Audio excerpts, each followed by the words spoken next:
जैसा कि हम लोग जानते हैं कि बायोलॉजी के क्लास का जो सेकंड चैप्टर हम लोग पढ़ने जा रहे हैं उसका नाम है क्या, बायोलॉजिकल क्लासिफिकेशन। Biological classification. तो बायोलॉजिकल क्लासिफिकेशन स्टार्ट करने से पहले हम लोग इसकी इस टेक्सोनॉमी की हिस्ट्री देखें। टेक्सोनॉमिकल हिस्ट्री के बारे में हम लोग जानें। तो टेक्सोनॉमिकल हिस्ट्री के बारे में सबसे पहले हम लोग as we all know that कि फादर ऑफ बायोलॉजी किसे कहते हैं, एरिस्टोटल को। एरिस्टोटल जो है वो फादर ऑफ बायोलॉजी है, फादर ऑफ जूलॉजी है। तो फर्स्ट ऑफ ऑल उन्होंने मॉर्फोलॉजिकल कैरेक्टर मीन्स की ग्रोथ हैबिट के आधार पर प्लांट को क्लासीफाई किया 3 पार्ट में। यानी कि सबसे पहले हम बात करें तो एरिस्टोटल की बात करें। एरिस्टोटल जो थे उन्होंने क्या किया कि मॉर्फोलॉजिकल कैरेक्टर पे, मॉर्फोलॉजिकल कैरेक्टर मीन्स की ग्रोथ हैबिट के बेस पे क्या किया इन्होंने, प्लांट को क्लासीफाई किया कितने पार्ट में, 3 पार्ट में। एक कहलाया ट्री, दूसरा श्रब्स और तीसरा हर्ब्स। तो ये तो पहले साइंटिस्ट थे। फिर दूसरे साइंटिस्ट आए, उनका नाम था थियोफेरेस्टस।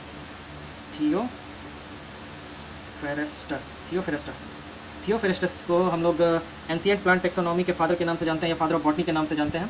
और इन्होंने एक पुस्तक भी लिखी थी जिसका नाम था हिस्टोरिया प्लांटेरम। जो बुक इन्होंने लिखा उसका नाम है हिस्टोरिया प्लांटेरम। और इन्होंने भी ग्रोथ हैबिट के बेस पर ही प्लांट को फिर 4 अलग अलग भागों में डिफ्रेंशिएट किया, अलग अलग भागों में बांटा। इनके अनुसार हो गया कौन सा, ट्रीज, श्रब्स, अंडर श्रब और लास्ट वन है हर्ब्स। तो इन्होंने भी प्लांट को 4 कैटेगरी में डिवाइड किया। फिर इसके बाद हम लोग यहाँ देख रहे हैं टेक्सोनॉमिकल हिस्ट्री। तो टेक्सोनॉमिकल हिस्ट्री के अंतर्गत किस तरह से क्लासीफाई किया गया, कैसे आगे फिर एडवांसमेंट आया और किस तरह से फिर 2 kingdom classification, 3 kingdom classification, 4 kingdom classification और फाइनली जो अभी हम लोग पढ़ रहे हैं वो क्या, व्हिटेकर का 5 किंगडम क्लासिफिकेशन। तो पहले हम लोग 5 किंगडम क्लासिफिकेशन से पहुंचने से पहले जो इसका टेक्सोनॉमिकल हिस्ट्री है उसके बारे में कुछ जानकारी ले लें। तीसरे साइंटिस्ट आए कार्लस लीनियस जो थे, कार्लस लीनियस। इन्होंने क्या किया कि इन्होंने 2 किंगडम क्लासिफिकेशन दिया। इन्होंने क्या दिया, 2 किंगडम क्लासिफिकेशन, जिसके अंतर्गत कौन कौन आया, प्लांटी और एनिमेलिया। चूँकि 2 किंगडम क्लासिफिकेशन के बाद इसमें कुछ डिमेरिट्स नज़र आने लगे, जिसके कारण कि 2 किंगडम क्लासिफिकेशन के बाद कुछ और क्लासिफिकेशन किया गया। तो डिमेरिट्स के रूप में देखा गया कि सबसे पहले तो 2 किंगडम क्लासिफिकेशन में इन्होंने बैक्टीरिया, ब्लू ग्रीन एल्गी और कुछ यूकैरियोट्स जैसे fungi, Moses, bryophytes, ferns, pteridophytes, gymnosperm, angiosperm, ये सब को इन्होंने एक ही ग्रुप में रखा जो कि प्लांटी कहलाया। और जबकि इनका कैरेक्टर जो है वो यूनिफाइड था। ये होल किंगडम जो था जिसमें कि सेल वॉल है भी और नहीं भी, सबको ये इन्होंने एक ही कैटेगरी में रखा। 2 किंगडम क्लासिफिकेशन में यूनिसेलुलर ऑर्गेनिज्म जैसे क्लेमाइडोमोनास और क्लोरेला और मल्टीसेलुलर ऑर्गेनिज्म जैसे स्पाइरोगैरा, इन दोनों को भी इन्होंने एक साथ एक ही कैटेगरी में एल्गी के अंडर में प्लांटी में ही रखा। तो और दूसरा कुछ कैरेक्टरिस्टिक्स इसके न्यूट्रिशन को लेकर के, इनके सेल वॉल के कंपोजिशन को लेकर के भी कुछ कंसेप्शन जो हुआ वो उसमें डिफरेंशिएशन आने लगा। जैसे कि इन्होंने कहा कि ये हेटेरोट्रॉपिक फंजाई और ऑटोट्रॉपिक ग्रीन प्लांट्स, इन सब में जो कैरेक्टरिस्टिक डिफरेंस होता था वो सेल वॉल के कंपोजिशन पे। जैसे कि फंजाई का सेल वॉल हम लोग जान रहे हैं कि वो काइटिन का बना होता था, और जबकि ग्रीन प्लांट्स का जो सेल वॉल होता था वो सेलुलोज का बना होता था। बट इनके अनुसार ये दोनों टाइप ऑफ सेल वॉल वाले जितने भी क्लासिफाइड ऑर्गेनिज्म है, इनको सबको इन्होंने एक ही कैटेगरी में रख दिया प्लांटी में। और इनके अकॉर्डिंग जो 2 क्लासिफिकेशन जो दिया इन्होंने प्लांटी और एनिमेलिया, इसमें यूग्लिना का पोजीशन वो क्लासिफाइड नहीं था। तो इसके बाद एक दूसरे साइंटिस्ट ने उन्होंने अपना प्रपोजल दिया कि ये 2 किंगडम क्लासिफिकेशन जो है इनमें कुछ डिमेरिट्स है जिसके कारण कंट्रोवर्सीज आ सकती है। तो फिर आए कौन, जॉर्ज बेंथम और जोसेफ डाल्टन हुकर। इनको बेंथम एंड हुकर के नाम से भी जानते हैं। तो चौथे साइंटिस्ट कौन है, बेंथम एंड हुकर। बेंथम और हुकर जो थे ये रॉयल बॉटनिकल गार्डन में वर्क करते थे। और जो साइंटिस्ट रॉयल बॉटनिकल गार्डन में काम करते हैं उन्हें क्यूरेटर भी कहा जाता है। तो according to Bentham and Hooker इन्होंने क्या किया कि इन्होंने भी एक बुक लिखा जिसका नाम रखा इन्होंने जेनेरा प्लांटेरम।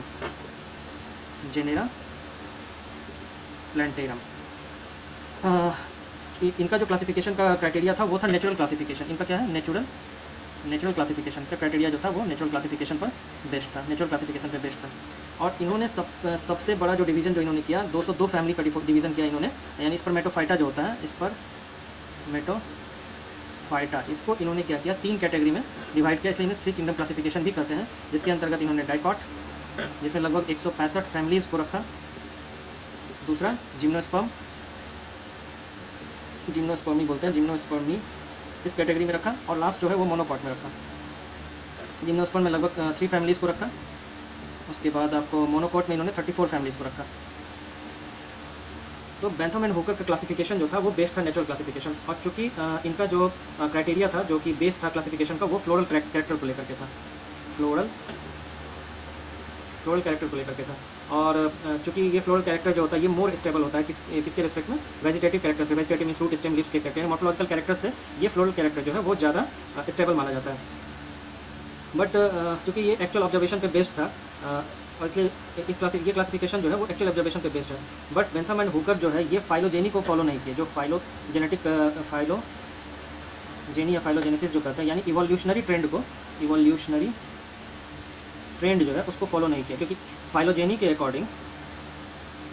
अकॉर्डिंग सबसे पहले जो है जिम्नोस्पर्म आया, जिम्नोस्पर्म के बाद डाइकॉट आया, और डाइकॉट के बाद मोनोकॉट है। बट इन्होंने क्या किया है, डाइकॉट और मोनोकॉट के बीच में जिम्नोस्पर्म को रखा। तो एक डिमेरिट इसमें यही बेंथम एंड हुकर के सिस्टम में ये नज़र आया। तो फिर इस सिस्टम को फिर फर्दर स्टडी करने के बाद कहा गया कि नहीं, इस सिस्टम में भी इस टाइप की डिमेरिट्स पाई जाती है। तो फिर इसके बाद एक और साइंटिस्ट आए, उनका नाम था R.H. व्हिटेकर, और यही सबसे ज़्यादा मान्य जो अभी हम लोग स्टडी करेंगे, इन्हीं की क्लासिफिकेशन को सबसे ज़्यादा मान्यता मिला, जो है फाइव किंगडम क्लासिफिकेशन। अब फाइव किंगडम क्लासिफिकेशन जो है वो उसमें क्या किया, इन्होंने क्लासीफाई कर दिया सब जितने भी ऑर्गेनिज्म थे। जब इन्होंने अपना कैटेगरी डिसीजन लिया तो इस कैटेगरी के बेसिस पे इन्होंने क्या किया, 5 अलग अलग कैटेगरीज में सबको डिवाइड किया। वो 5 अलग अलग कैटेगरीज कौन कौन थे, तो इन्होंने सबसे पहले रखा किसको, मोनेरन्स को, monera, second protista, third fungi, fourth plantae and then animalia. ये 5 कैटेगरी में R.H. व्हिटेकर ने डिवाइड किया, और किंगडम को 5 किंगडम क्लासिफिकेशन इसलिए इनका नाम दिया गया।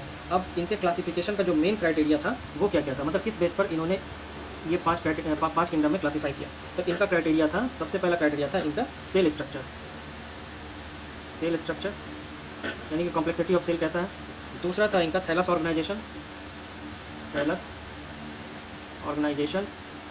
या फिर कहें बॉडी ऑर्गेनाइजेशन, जिसका हम लोग आगे एक चार्ट भी देखेंगे, बॉडी ऑर्गेनाइजेशन।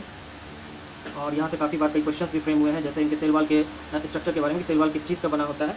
तो उसके बाद इनका मोड ऑफ न्यूट्रिशन कैसा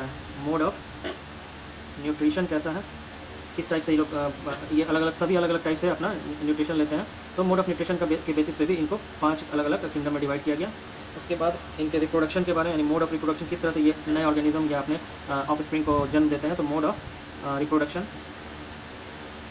रिप्रोडक्शन और इनका फाइलोजेनेटिक रिलेशनशिप कैसा है, फाइलोजेनेटिक इवोल्यूशनरी रिलेशनशिप जिसको कहते हैं, फाइलोजेनेटिक रिलेशनशिप वो कैसा है। इन सब कैरेक्टर्स के बेसिस पे जो व्हिटेकर ने क्या किया, सभी कैरेक्टरिस्टिक्स को स्टडी करते हुए इसको 5 अलग अलग किंगडम में क्लासीफाई किया।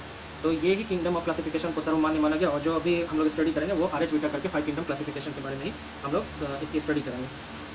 अब 5 किंगडम क्लासिफिकेशन जो है, उससे पहले हम एक फिगर डिस्कस कर लें। 5 किंगडम क्लासिफिकेशन से पहले हम कॉम्प्लेक्सिटी ऑफ इवोल्यूशन जो है उसके बारे में हम लोग देख लेते हैं कि डायरेक्शन ऑफ इवोल्यूशन कैसा होता है। इसमें ये हो गया आपका डायरेक्शन ऑफ इवोल्यूशन, जिसमें हम मेजर इकोलॉजिकल रोल देखेंगे, मोड ऑफ न्यूट्रिशन देखेंगे, कॉम्प्लेक्सिटी ऑफ ऑर्गेनिज्म देखेंगे और कॉम्प्लेक्सिटी ऑफ सेल देखेंगे। तो सबसे पहले हम लोग देखते हैं इसमें क्या क्या हम डिवीजन जो करेंगे, क्या देख रहे हैं उसमें, मेजर इकोलॉजिकल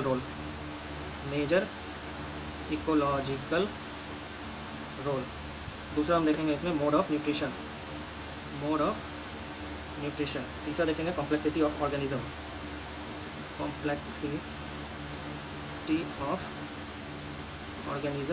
और एक देखेंगे complexity of cell.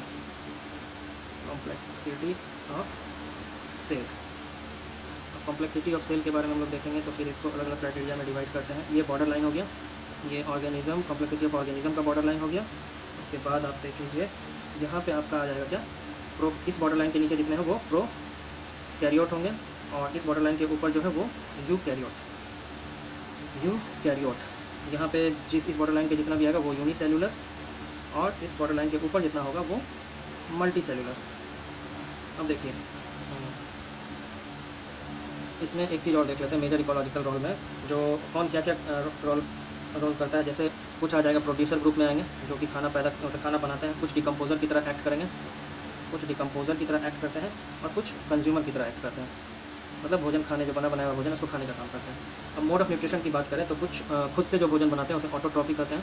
Autotrophic autotrophic होता है। कुछ हेटरोट्रॉपिक होते हैं, हेटरोट्रॉपिक होते हैं। और कुछ जो है मतलब हेटरोट्रॉपिक होते हैं, उसमें भी कुछ अलग अलग कैरेक्टरिस्टिक्स हैं। जैसे हेटरोट्रॉपिक ये भी हैं, कंज्यूमर भी हेटरोट्रॉपिक होते हैं, डिकम्पोजर भी हेटरोट्रॉपिक होते हैं। बट उनका जो न्यूट्रिशन का एक तरीका है वो अलग हो जाता है। जैसे ऑटोट्रॉपिक होते हैं वो क्या करेंगे, वो फोटोसिंथेसिस से अपना भोजन बना लेंगे। ये डिकम्पोजर टाइप के जो होते हैं हेटरोट्रॉपिक, वो क्या करते हैं, वो एब्जॉर्प्शन करते हैं। एब्जॉर्प्शन इस टाइप ऑफ ऐसा मोड ऑफ न्यूट्रिशन होता है, एब्जॉर्प्शन टाइप। और जो हेटरोट्रॉपिक जो कंज्यूमर्स होते हैं वो क्या करते हैं, इंजेशन या होलोजोइक, जिसको कहते हैं इंजेशन या होलोजोइक मोड ऑफ न्यूट्रिशन भी कहलाता है। होलोजोइक मोड ऑफ न्यूट्रिशन भी कहलाता है। तो अब देखते हैं इस चार्ट के अकॉर्डिंग कौन किस तरह के किस बॉर्डर लाइन के अंतर्गत आते हैं। तो जैसे यहाँ पे आ जाएगा सबसे पहले मोनेरा इस बॉर्डर लाइन के नीचे, यानी ये इसके इनका कॉम्प्लेक्सिटी ऑफ सेल देखेंगे तो इस बॉर्डर लाइन के नीचे है। और ये किस टाइप के होते हैं, ये प्रोकैरियोटिक होते हैं, ये जनरली प्रोकैरियोटिक होते हैं। और इनका जो मोड ऑफ न्यूट्रिशन है वो कीमोसिंथेसिस भी होता है, यानी केमिकल से भी अपना भोजन बना लेते हैं या कर लेते हैं, कीमोसिंथेसिस होता है। इसके बाद एक किंगडम आता है आपको इसके जस्ट ऊपर जो हम लोग पढ़ने वाले थे, विटाकर के सिस्टम में मोनेरा के बाद प्रोटिस्टा आता है। प्रोटिस्टा को हम देखें, ये इस टाइप से इनका इसका बॉर्डर लाइन ये होता है, ये यूनिसेलुलर होते हैं। और ये एक तो ये यूनिसेलुलर होते हैं, बट इनका क्राइटेरिया यानी इस बॉर्डर लाइन के ऊपर जितने भी ये यूकैरियोटिक हो जाएंगे। यानी कि आपका यूकैरियोटिक टाइप ऑफ सेल अगर पूछेगा तो वो कहाँ से स्टार्ट होता है, वो प्रोटिस्टा से स्टार्ट होता है। और ये यूनिसेलुलर होते हैं, यूनिसेलुलर होते हैं। उसके बाद तीन अलग अभी तो दो और भी कुछ किंगडम थे, जैसे कि एक था आपको प्लांट किंगडम, प्लांटी,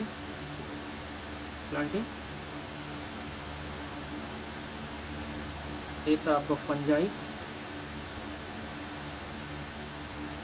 और एक था एनिमेलिया।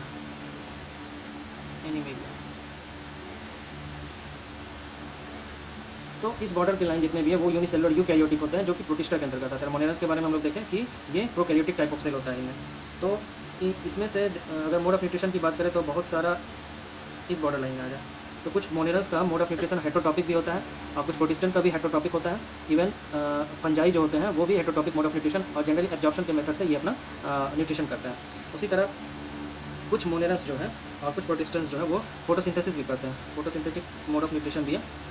जनरली प्लांट जो होते हैं वो ऑटोट्रॉपिक होते हैं, प्लांट ऑटोट्रॉपिक होते हैं जो फोटोसिंथेसिस के आधार पर अपना भोजन बनाते हैं, और स्वयं भोजन बनाने के कारण इसे ऑटोट्रॉपिक कहा जाता है। और इनका मोड ऑफ न्यूट्रिशन जो है, मोड ऑफ न्यूट्रिशन ये कहलाता है autotrophic type of mode of nutrition. But कुछ मोनेरस, कुछ प्रोटिस्टा और इन जनरली ऑल प्लांट्स, ये सारे जो होते हैं इनका मोड ऑफ न्यूट्रिशन ऑटोट्रॉपी होता है, जो फोटोसिंथेसिस से अपने भोजन का निर्माण करते हैं। और जैसे इसमें देखें हम लोग कि कुछ मोनेरस, कुछ प्रोटिस्टेंट्स और जनरली फंजाई, ये इनका हेटरोटॉपिक मोड ऑफ न्यूट्रिशन होता है, एब्जॉर्प्टिव टाइप होता है, और ये जनरली डिकम्पोजर्स का काम करते हैं। कुछ फंजाई जो है वो डिकम्पोजर्स का काम करते हैं, क्योंकि इस केस में हम लोग देख रहे हैं कि इसका मोड ऑफ न्यूट्रिशन ऑटोट्रॉपिक है या फोटोसिंथेटिक है, जो अपना भोजन स्वयं बनाते हैं। तो कुछ मोनेरस, कुछ प्रोटिस्टेंट्स और जनरली लगभग सभी प्लांट ये क्या काम करते हैं, ये प्रोड्यूसर का काम करते हैं। ये सब क्या आ जाए, अगर इनका मेजर इकोलॉजिकल रोल देखें तो ये भोजन पैदा करते हैं, इसलिए इन्हें प्रोड्यूसर में रखा गया। इनका मेजर वो क्या हो गया, मतलब इकोलॉजिकल रोल क्या हो गया, ये प्रोड्यूसर की तरह एक्ट करते हैं। क्योंकि मोड ऑफ न्यूट्रिशन हेटरोटॉपिक और एब्जॉर्प्टिव टाइप होता है, कुछ मोनेरस का, कुछ प्रोटीन, जनरली सभी फंजाई का, तो ये कहलाता है हेटरोटॉपिक मोड ऑफ न्यूट्रिशन। और ये एब्जॉर्प्टिव टाइप होता है, ये डिकम्पोज का काम करते हैं, डिकम्पोजिशन का काम करते हैं, इसलिए इनका मेजर इकोलॉजिकल रोल जो है वो डिकम्पोजर की तरह एक्ट करते हैं। उसी तरह हम देखें इस केस में कुछ प्रोटिस्टेंट्स और एनिमल्स, जनरली ये सारे जो होते हैं इनका मोड ऑफ न्यूट्रिशन कैसा होता है, ये हेटरोट्रॉपिक होता है। और इंजेशन या होलोजोइक, बना बनाया खाना खाने का वो जो है, जो दूसरे के बनाए हुए खाने को total holozoic type of nutrition, या उसे इंजेस्ट करते हैं, ingestion type of mode of nutrition, और हेटरोटॉपिक टाइप होते हैं। तो चूँकि ये केवल खाने का काम करते हैं, इन्हें इसलिए कंज्यूमर की तरह, इनका जो इकोलॉजिकल रोल है वो कंज्यूमर की तरह एक्ट करते हैं। और बॉर्डर लाइन देखें कॉम्प्लेक्सिटी ऑफ सेल का, तो मोनेरस आ जाएंगे आपको प्रोकैरियोट्स के अंतर्गत, प्रोटिस्टन जो होते हैं वो यूकैरियोट के अंदर आते हैं, बट यूनिसेलुलर यूकैरियोट होते हैं, ये जनरली यूनिसेलुलर यूकैरियोट्स होते हैं। उसी तरह कॉम्प्लेक्सिटी ऑफ ऑर्गेनिज्म हम लोग देखें तो प्लांटी, फंजाई और एनिमेलिया, ये सभी एक तो यूकैरियोट्स हैं, इसके इस बॉर्डर लाइन के ऊपर है तो सभी यूकैरियोट्स तो हैं, साथ ही ये मल्टी सेलुलर हो जाते हैं, ये सभी मल्टी सेलुलर होते हैं, जिसको कि आगे हम आगे देखेंगे कि बॉडी ऑर्गेनाइजेशन में किस तरह से मल्टी सेलुलर होंगे। उसके बाद टिश्यू ऑर्गेनाइजेशन होगा, ऑर्गन सिस्टम होगा, तो किस तरह से इनमें आगे एक चार्ट के माध्यम से हम लोग इसको और डिटेल में आगे देखेंगे। तो ये तो हो गया क्या कि इंक्रीजिंग कॉम्प्लेक्सिटी इवोल्यूशन के टाइम में जो हुआ है वो इस तरह से हम लोग देख लिए। हम आगे देखिए इसमें बायोलॉजिकल क्लासिफिकेशन के बारे में देख लिए कि किस तरह से इसको क्लासिफिकेशन की जरूरत क्यों पड़ी। 2 किंगडम क्लासिफिकेशन, फिर 3 किंगडम क्लासिफिकेशन, फिर 4 किंगडम, 5 किंगडम क्लासिफिकेशन, फिर 5 किंगडम क्लासिफिकेशन का कैसे इवोल्यूशनरी ट्रेंड सेट हुआ, और किस तरह कॉम्प्लेक्सिटी आया सेल में, किस तरह कॉम्प्लेक्सिटी आया ऑर्गेनिज्म में, उनका मोड ऑफ न्यूट्रिशन क्या है, उनका मेजर इकोलॉजिकल रोल क्या है। फिर अलग अलग मोनेरस, प्रोटिस्टेंट, फंजाई, प्लांट, एनिमेलिया में अलग अलग एग्जाम्पल्स को हम लोग को डिटेल में स्टडी करना है। तो सबसे पहले हम लोग देख लेते हैं क्या 5 किंगडम क्लासिफिकेशन जो है उसमें कुछ कैरेक्टरिस्टिक्स जो है जिसके बेस पे इनको अलग अलग डिफरेंशिएट किया गया। तो 5 किंगडम क्लासिफिकेशन हम लोग देखते हैं। 5 किंगडम किसने दिया था? व्हिटेकर ने, आर.एच. व्हिटेकर ने 5 किंगडम क्लासिफिकेशन दिया। इसमें सबसे पहले हम लोग कैरेक्टर्स देखें, कौन कौन से कैरेक्टर आते हैं, कौन कौन से कैरेक्टर की स्टडी करना है। उसके बाद कैरेक्टर्स देखना है, तो फिर कौन कौन से किंगडम में डिवाइड किया उन्होंने, Monera, protista, fungi, Plantae and animalia, ये 5 किंगडम में इन्होंने क्लासीफाई किया। तो सबसे पहला कैरेक्टरिस्टिक्स जो उन्होंने स्टडी किया वो था सेल टाइप। सेल टाइप कैसा, जैसे कॉम्प्लेक्सिटी ऑफ सेल में हम लोगों ने देखा मोनेरस जो होते हैं वो क्या होते हैं, प्रोकैरियोटिक होते हैं, बाकी सभी जो है ये यूकैरियोटिक होते हैं। यूकैरियोटिक यहाँ से लेकर के यहाँ तक सभी क्या हो जाएंगे, यूकैरियोटिक हो जाएंगे। एक मोनेरस जो है जिनका कॉम्प्लेक्सिटी ऑफ सेल जो वो प्रोकैरियोटिक टाइप है। प्रोकैरियोटिक इसलिए कहा गया कि चूंकि इसका न्यूक्लियस जो होता है वो इंसिपिएंट टाइप होता है, जैसे कि जीनोफोर भी कहा जाता है, चूंकि प्रिमिटिव न्यूक्लियस है और वेल डिफाइंड नहीं होता है, इसलिए इसे प्रोकैरियोट्स के अंतर्गत रखा गया और ये केवल मोनेरस से पाया जाता है। इसके अलावा जो कॉम्प्लेक्सिटी ऑफ सेल देखेंगे हो जाता है इवोल्यूशन के बेस पे, तो फाइलोजेनेटिकली देखते हैं तो यहाँ से सभी जितने भी हैं सभी यूकैरियोटिक होते हैं। तो दूसरा कैरेक्टरिस्टिक्स इन्होंने लिया सेल वॉल का। सेल वॉल जो है वो इसमें बना होता है, नॉन सेलुलोजिक होता है। नॉन सेलुलोजिक होता है जो कि पॉलीसेक्राइड और एमिनो एसिड्स का बना होता है, इसे पॉलीपेप्टाइड भी कहते हैं। तो इसका एक अलग नाम भी होता है, इसका सेल वॉल जो होता है वो म्यूरिन का बना होता है। म्यूरिन का बना होता है, म्यूरिन का बना होता है जो कि पॉलीसेक्राइड और न्यूक्लिक एसिड का पॉलीसेक्राइड और एमिनो एसिड का कॉम्बिनेशन होता है। उसी तरह यूकैरियोट्स में प्रेजेंट होता है, कुछ यूकैरियोट्स में प्रेजेंट होते हैं और यूकैरियोट्स में प्रेजेंट होते हैं सेल वॉल। और फंजाई में जो होता है सेल वॉल प्रेजेंट होता है बट सेलुलोज का बना नहीं होता है, इसमें एक स्पेशल टाइप का सेल वॉल पाया जाता है, उसे कहा जाता है क्या, काइटिन। ये काइटिन का बना होता है, फंजाई का सेल वॉल काइटिन का बना हुआ है। उसके बाद प्लांटी में ये प्रेजेंट होते हैं और ये प्लांट में जो होते हैं ये सेलुलोज का बना होता है। प्लांट का जो सेल वॉल होता है वो सेलुलोज का बना होता है। एनिमल में सेल वॉल नहीं पाया जाता है, एनिमल में सेल वॉल एब्सेंट होता है। सेल वॉल के बाद इन्होंने कैरेक्टरिस्टिक्स जो लिया वो न्यूक्लियर मेम्ब्रेन। न्यूक्लियर मेम्ब्रेन जो होता है वो मोनेरस में नहीं पाए जाते हैं, वो एब्सेंट होता है, बाकी सभी में न्यूक्लियर मेम्ब्रेन प्रेजेंट होते हैं। यहाँ से यहाँ तक लेकर के सभी में न्यूक्लियर मेम्ब्रेन प्रेजेंट होते हैं। तो पहला कैरेक्टर हो गया सेल टाइप, दूसरा कैरेक्टर हो गया सेल वॉल, तीसरा कैरेक्टर हो गया न्यूक्लियर मेम्ब्रेन, चौथा कैरेक्टर जो इन्होंने स्टडी के लिए लिया क्लासिफिकेशन के लिए वो है बॉडी ऑर्गेनाइजेशन। तो बॉडी ऑर्गेनाइजेशन जो था वो था, इसमें सेलुलर टाइप है, ये सेलुलर टाइप है, ये भी सेलुलर टाइप होते हैं बट ये जनरली जनरली क्या हमेशा यूनिसेलुलर टाइप ही होता है, ये यूनिसेलुलर हो गया। और इसमें जो आता है फंजाई में ये मल्टीसेलुलर होते हैं। उसके बाद प्लांट किंगडम में आते आते जो है फंजाई में मल्टी सेलुलर होता है और इसमें लूज टिश्यू पाया जाता है। और इसमें जो है प्लांटी में टिश्यू का फॉर्मेशन हो जाता है, ऑर्गन का बनना भी स्टार्ट हो जाता है और टिश्यू और ऑर्गन दोनों प्लांटी में पाए जाते हैं। और इसमें टिश्यू ऑर्गन सिस्टम सभी एनिमेलिया तक आते आते इसमें टिश्यू ऑर्गन और ऑर्गन सिस्टम ये सभी जो है इनका बॉडी ऑफ ऑर्गेनाइजेशन का जो ट्रेंड है वो है कि मोनेरस में सेलुलर टाइप होता है, प्रोटिस्टन में यूनिसेलुलर होता है, फंजाई में जो है वो मल्टी सेलुलर होता है, प्लांटी में टिश्यू और ऑर्गन आते हैं, एनिमेलिया में टिश्यू ऑर्गन और ऑर्गन सिस्टम सभी आ जाते हैं। अब इनके मोड ऑफ न्यूट्रिशन के बारे में हम लोग स्टडी करते हैं। इनका मोड ऑफ न्यूट्रिशन क्या है, किस तरह से ये भोजन बनाते हैं। तो ये ऑटोट्रॉपिक होते हैं, कीमोसिंथेटिक, फोटोसिंथेटिक, हेटरोट्रॉपिक भी होते हैं, सेप्रोफिटिक, पैरासिटिक। तो इस टाइप का इसमें मोड ऑफ न्यूट्रिशन मोनेरस में होता है। जबकि प्रोटिस्टा जो होता है वो ऑटोट्रॉपिक मोड ऑफ न्यूट्रिशन, इसमें फोटोसिंथेटिक होता है और हेटरोट्रॉपिक टाइप होता है। उसी तरह फंजाई जो होते हैं वो हेटरोट्रॉपिक मोड ऑफ न्यूट्रिशन होता है, जिसमें जनरली सेप्रोफिटिक और parasitic type of mode of nutrition होता है। इन सभी मोड ऑफ न्यूट्रिशन को आगे हम लोग डिटेल में 1 बाय 1 पढ़ेंगे। फिलहाल अभी जानना है कौन हेटरोट्रॉपिक है कौन ऑटोट्रॉपिक है। प्लांट के केस में मोस्टली सभी फोटोसिंथेटिक होते हैं, इसलिए इन्हें ऑटोट्रॉपिक मोड ऑफ न्यूट्रिशन में रखा गया है। और एनिमेलिया जो है उसमें हेटरोट्रॉपिक, इन जनरली ये क्या काम करते हैं, ये कंज्यूमर का काम करते हैं, इसीलिए इन्हें हेटरोट्रॉपिक में रखा गया। और इनका मोड ऑफ न्यूट्रिशन जो है वो होलोजोइक टाइप होता है और कुछ का सेप्रोफिटिक टाइप भी पाया जाता है। उसी तरह एक कैरेक्टर और है last one, mode of reproduction. अलग अलग क्लासिफिकेशन में जैसे मोनेरस, प्रोटिस्टा, फंजाई, प्लांट, एनिमेलिया, इन सब में मोड ऑफ रिप्रोडक्शन कैसा है। जैसा कि मोनेरस में जानते हैं कि मोनेरस में सॉर्ट ऑफ सेक्सुअल रिप्रोडक्शन जो होता है वो कंजुगेशन टाइप होता है। कंजुगेशन सॉर्ट ऑफ रिप्रोडक्शन की बात करें तो ये 3 तरह के होते हैं। एक होता है ट्रांसफॉर्मेशन, एक होता है ट्रांसडक्शन और एक होता है कंजुगेशन। तो मोनेरस से बात करें तो मोड ऑफ रिप्रोडक्शन जो होता है वो कंजुगेशन टाइप। कंजुगेशन क्या है उसको हम लोग डिटेल में स्टडी करेंगे। उसी तरह सिनगैमी टाइप ऑफ रिप्रोडक्शन और कंजुगेशन दोनों टाइप ऑफ रिप्रोडक्शन प्रोटिस्टा में होता है। सिनगैमी मतलब सिनगैमी मीन्स हो गया कि 2 अलग अलग टाइप के साइज़ के जो गैमिट्स होते हैं जब उनका फ्यूज़न होता है तो उसे कहा जाता है सिनगैमी। और इसमें सिनगैमी के अलावा कंजुगेशन भी होता है। कंजुगेशन इनका मोड ऑफ रिप्रोडक्शन प्रोटिस्टन में सिनगैमी और कंजुगेशन टाइप होता है। बाकी सभी में फर्टिलाइजेशन होता है, क्योंकि इन जनरल हम लोग पढ़ते हैं कि एग और मेल गैमिट फीमेल गैमिट एक दूसरे से फ्यूज़ करके फर्टिलाइजेशन करता है। तो फर्टिलाइजेशन यहाँ से फंजाई से लेकर के एनिमेलिया तक ये सभी में जो कैरेक्टरिस्टिक मोड ऑफ न्यूट्रिशन के मोड ऑफ रिप्रोडक्शन के बारे में पढ़े थे, इसमें सब में फर्टिलाइजेशन होता है। तो इस चार्ट से जनरली एक दो क्वेश्चन हमेशा आ ही जाता है। जनरली काइटिन पूछा गया है, सेल वॉल किस चीज़ का बना होता है ये पूछा गया है, कंजुगेशन के बारे में पूछा गया है, सिन रेमी type of mode of reproduction किस में होता है ये पूछा जाता है। तो ये सारे क्वेश्चन जो है ये इस चार्ट से क्लियर हो जाता है। बाकी एक और ग्राफ से हम लोग इसको देख लेते हैं कि और हम लोगों को इसमें क्या क्या पढ़ना है। फिर वन बाय वन जो है हम लोग सब चैप्टर सब टॉपिक वाइज डिटेल में पढ़ेंगे। पहले मोनेरा का सारा कैरेक्टरिस्टिक्स पढ़ेंगे, मोनेरा के सारे एग्जांपल्स देखेंगे। फिर मोनेरस खत्म होगा तो फिर हम लोग प्रोटिस्टन में एंट्री करेंगे, वहाँ पे सारे एग्जांपल्स देखेंगे, उनका मोड ऑफ न्यूट्रिशन क्या है, उनका लोकोमोशन कैसे होता है, उनका मोड ऑफ रिप्रोडक्शन कैसे होता है। तो इन सब के बारे में स्टडी हम लोग वन बाय वन डिटेल में करते जाएंगे। फिलहाल हम लोगों को एक चीज़ और देखना है कि बायोलॉजिकल क्लासिफिकेशन के अंतर्गत और क्या क्या इस टॉपिक के अंतर्गत हम लोगों को पढ़ना है। एक ओवरऑल चार्ट हम लोग देख लेते हैं।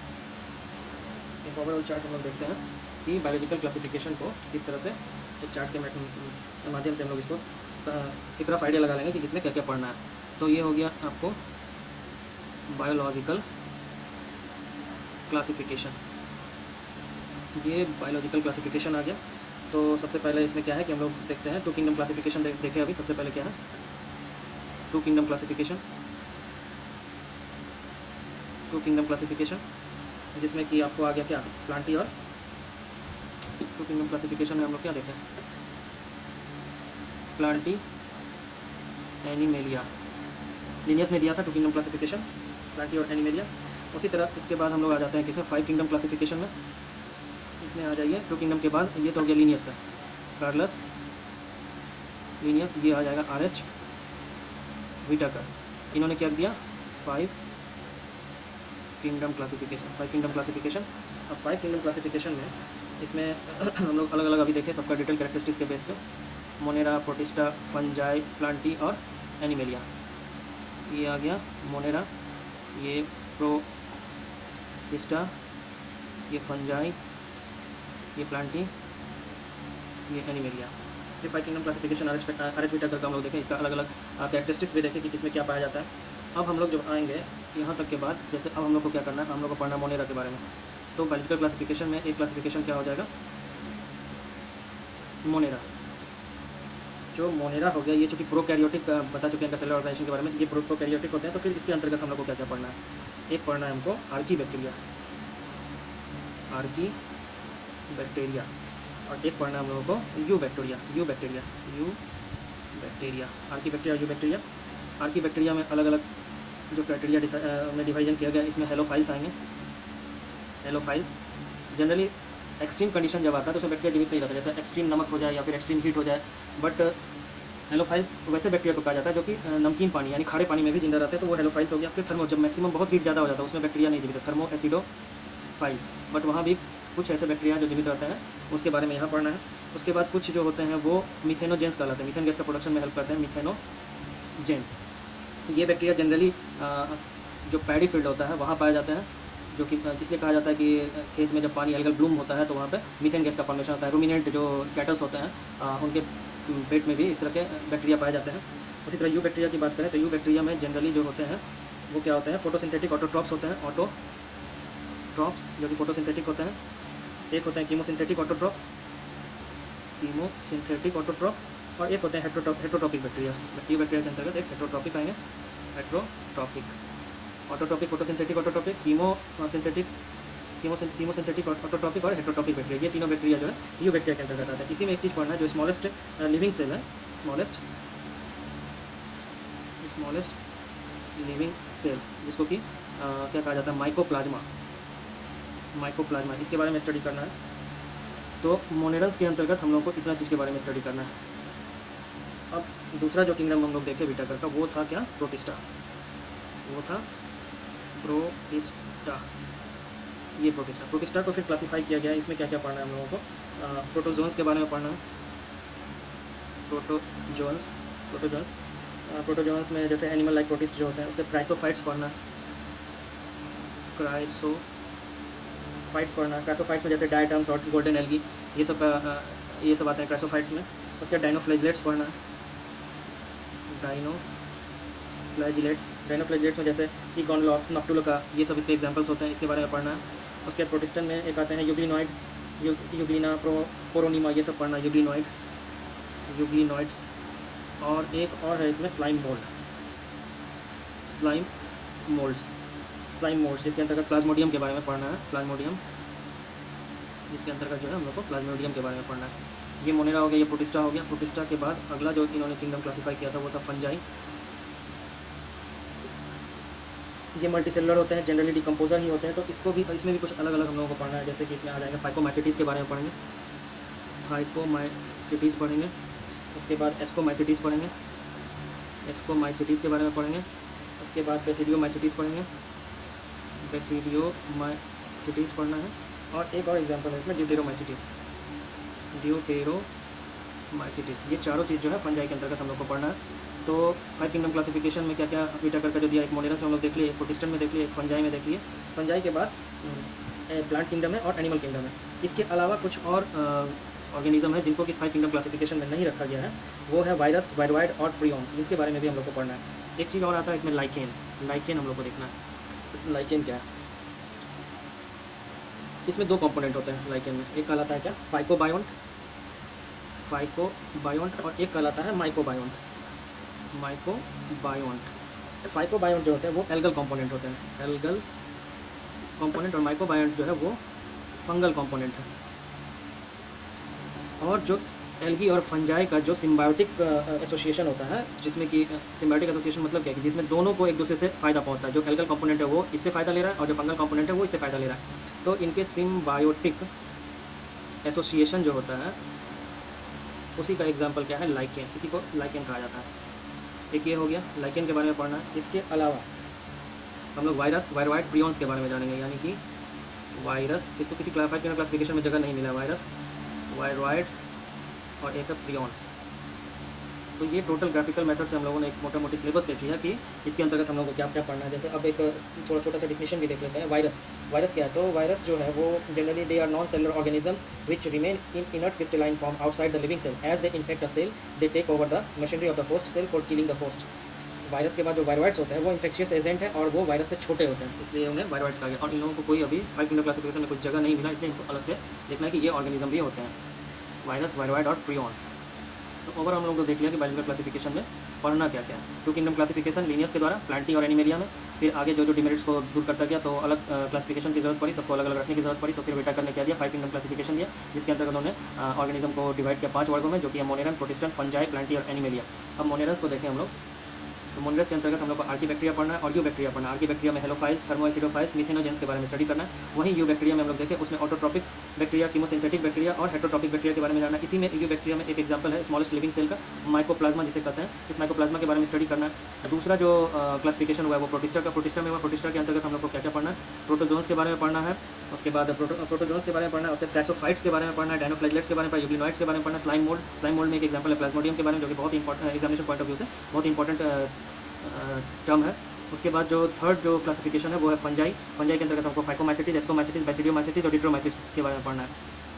और फिर एक और इंपॉर्टेंट टॉपिक है एग्जामिनेशन पॉइंट ऑफ व्यू से, लाइकेन, जिसमें कि लाइकेन में 2 पार्ट होते हैं जो सिम्बायोटिक एसोसिएशन में एक दूसरे से रहते हैं। एक एल्गल पार्ट होता है, एक फंगल पार्ट होता है। एल्गल पार्ट को फाइकोबायोन्ट कहा जाता है और फंगल पार्ट को माइकोबायोन्ट कहा जाता है। और दोनों जो कि सिम्बायोटिक एसोसिएशन में होते हैं, दोनों एक दूसरे से को फायदा पहुंचाते हैं। और इसी एसोसिएशन को कहा जाता है क्या, वो लाइकेन, वो किसके अंतर्गत आता है, वो लाइकेन के अंदर। और कुछ ऐसे ऑर्गेनिज्म है जिन्हें 5 किंगडम क्लासिफिकेशन में जगह नहीं मिला, वो थे वायरस, वायरोइड और प्रियॉन। तो वायरस वैसे नॉन सेलुलर ऑर्गेनिज्म होते हैं जो कि क्रिस्टलाइन फॉर्म में शरीर से जब बाहर रहते हैं तो वो इनर्ट रहते हैं, बट जैसे ही वो लिविंग सेल में एंट्री मारते हैं वो उसे इफेक्ट करते हैं, उसकी मशीनरी को टेक ओवर करते हैं, हॉस्टल की मशीनरी को टेक ओवर करने के बाद हॉस्टल को मारने का काम करते हैं। तो ये खतरनाक है वायरस। तो वायरस, वायरोइड और वायरस से भी जो छोटे होते हैं, मतलब इन्फेक्शियस एजेंट है जो वायरस से भी छोटे होते हैं, उन्हें वायरोइड्स में रखा गया। उसी तरह प्रियॉन्स में होता है, क्योंकि इनका जेनेटिक मटेरियल प्रोटीन के कारण से प्रियॉन्स कहा गया। तो इन सब के बारे में हम लोग 1 बाय 1 आगे स्टडी करेंगे पूरे डिटेल में।